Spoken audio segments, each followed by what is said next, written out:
See, Kachchatheevu is a tiny uninhabited island of about 285 acres, sandwiched between Rameshwaram in India and Talaimanar in Sri Lanka. It has been a contentious issue since the 1970s. So once India ceded Katchatheevu, a tiny territory, which is about 285 acres, as I mentioned in the beginning, to Sri Lanka as part of the 1974 India-Sri Lanka agreement. So the problem starts there. In 1974, when the agreement was signed, it was mentioned clearly that Indian fishermen and pilgrims will enjoy access to visit the island and will not be required to obtain travel documents or visa from the island nation. This is what the 1974 agreement said.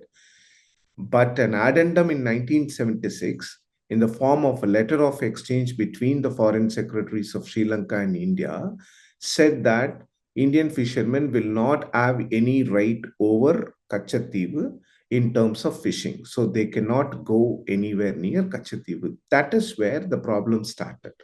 So though the problem was there since the 1970s, it did not have much of resonance because the civil war in Sri Lanka also started around the same time in the 1976-77. But then as things moved, as the civil war in Sri Lanka started coming to an end, the Tamil fishermen from Sri Lanka also started coming back to fishing. So that is where the issue got exploded because the Tamil fishermen from Rameshwaram, that is India, have had a field day across Park Straits. They were fishing without any problems, without any restrictions. The problem that the fishermen of Tamil Nadu or face at the hands of Sri Lankan Navy has actually nothing to do with Kachchatheevu because our fishermen travel beyond Kachchatheevu, get very much into the Sri Lankan territory and fish there, fish inside Sri Lankan waters. This has been acknowledged by fishermen from Tamil Nadu. This has been acknowledged by fishermen from Sri Lanka. So this has the fishermen issue, they being attacked is much larger issue, and it actually doesn't connect with Kachchatheevu as an island. True that it was the Congress government which ceded the Katchatheevu island of 285 acres to the Sri Lankan government. There is no two ways about it. It was ceded to them, but then it was called as a national interest, and they had a lot of things to say, a lot of reasons listed out to say that this is to foster better relationship between Sri Lanka and India. And because already both countries and the Raja of Ramanathapuram and the then Ceylon government, which was run by the British, were fighting over that Katchatheevu. So Indira Gandhi wanted to put an end to it, and then she ceded that island to Sri Lanka. That ended the matter in 1974. But it is understood that the DMK, which was ruling then, did oppose that, did pass a resolution and send it to the then Prime Minister. But as we all know that in India, even if a state has to be bifurcated, the state assembly's consent is not needed.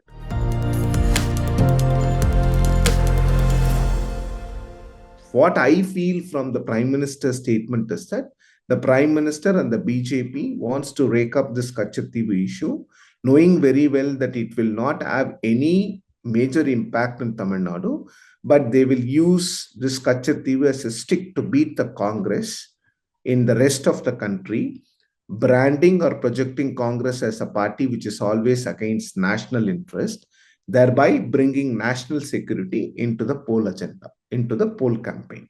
This is what I infer from the Prime Minister's statement, that they are somehow desperate to bring the national security angle into the poll campaign. So that is why Kachchatheevu is now being raked up. And there are a lot of questions. An RTI is filed by the BJP state president, and it is filed by the BJP. It is filed by the by a representative of the very party which is ruling at the center. They have access to every document. So why file an RTI? and then make it an issue. So, which means that the BJP wants to bring back the national security plank into the election campaign, and they don't have a Balakot this time. They don't have Pakistan this time. So it's better to bring Sri Lanka.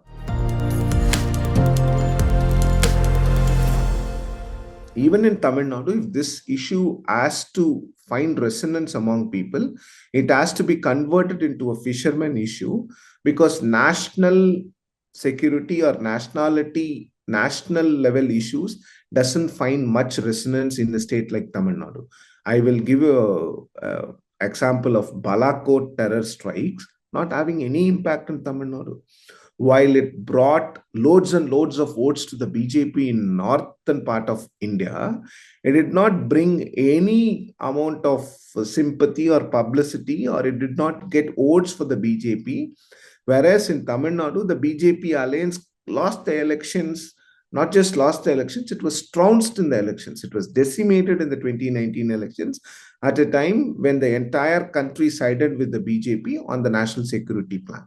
So if this has to find resonance in Tamil Nadu, it has to be made into a fisherman problem or a humanitarian problem. So we'll have to wait and see how the BJP plays its game in Tamil Nadu in the coming days. This will have impact or influence in very few pockets of Lok Sabha constituencies in Tamil Nadu. I personally believe that this game is for the larger Indian audience and not for the limited Tamil Nadu audience.